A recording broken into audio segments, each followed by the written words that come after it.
Chapter 12. Biographical. Queequeg was a native of Rocavolco, an island far away to the west and south. It is not down in any map. True places never are.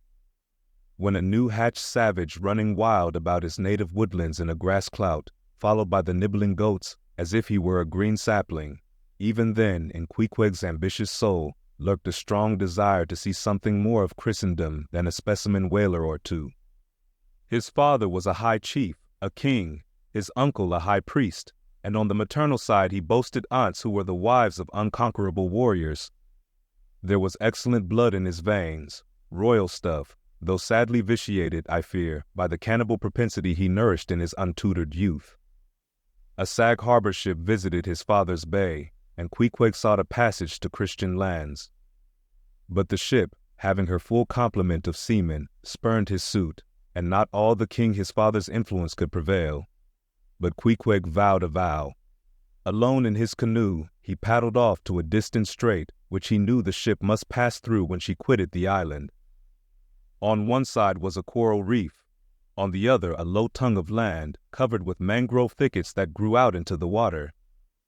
Hiding his canoe, still afloat, among these thickets, with its prow seaward, he sat down in the stern, paddle low in hand, and when the ship was gliding by, like a flash he darted out, gained her side, with one backward dash of his foot capsized and sank his canoe, climbed up the chains, and throwing himself at full length upon the deck, grappled a ring-bolt there, and swore not to let it go, though hacked in pieces. In vain the captain threatened to throw him overboard, suspended a cutlass over his naked wrists. Queequeg was the son of a king, and Queequeg budged not. Struck by his desperate dauntlessness and his wild desire to visit Christendom, the captain at last relented and told him he might make himself at home.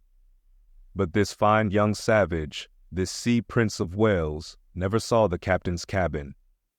They put him down among the sailors and made a whaleman of him. But like Tsar Peter content to toil in the shipyards of foreign cities, Queequeg disdained no seeming ignominy, if thereby he might happily gain the power of enlightening his untutored countrymen. For at bottom, so he told me, he was actuated by a profound desire to learn among the Christians the arts whereby to make his people still happier than they were, and more than that, still better than they were. But alas, the practices of whalemen soon convinced him that even Christians could be both miserable and wicked, infinitely more so than all his father's heathens. Arrived at last in old Sag Harbor, and seeing what the sailors did there, and then going on to Nantucket, and seeing how they spent their wages in that place also, poor Queequeg gave it up for lost. Thought he, it's a wicked world in all meridians, I'll die a pagan.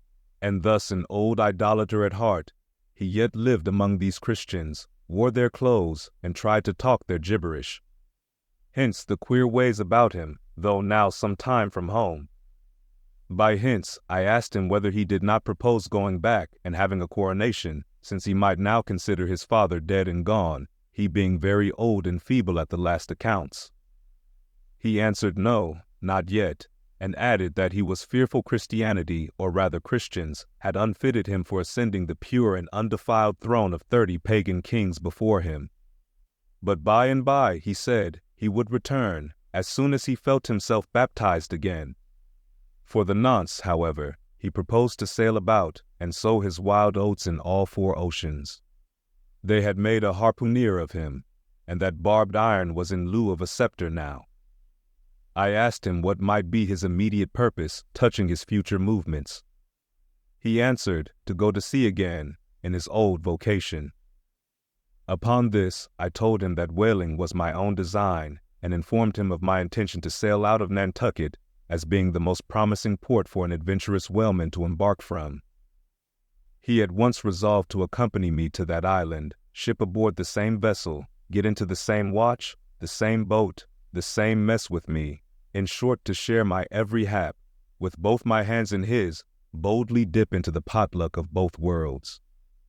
To all this I joyously assented, for besides the affection I now felt for Queequeg, he was an experienced harpooner, and as such, could not fail to be of great usefulness to one who, like me, was wholly ignorant of the mysteries of whaling, though well acquainted with the sea, as known to merchant seamen.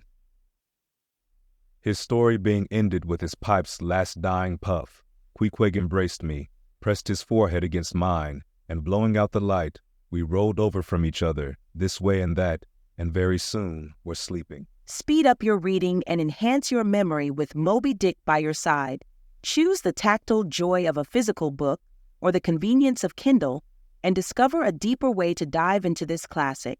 Pairing the audiobook with the text takes your understanding and retention to the next level. Ready to transform your literary experience? Check the link in the description and pick the perfect format for you. With EchoTales Audiobooks, Moby Dick awaits. Dive deeper, read faster, remember more.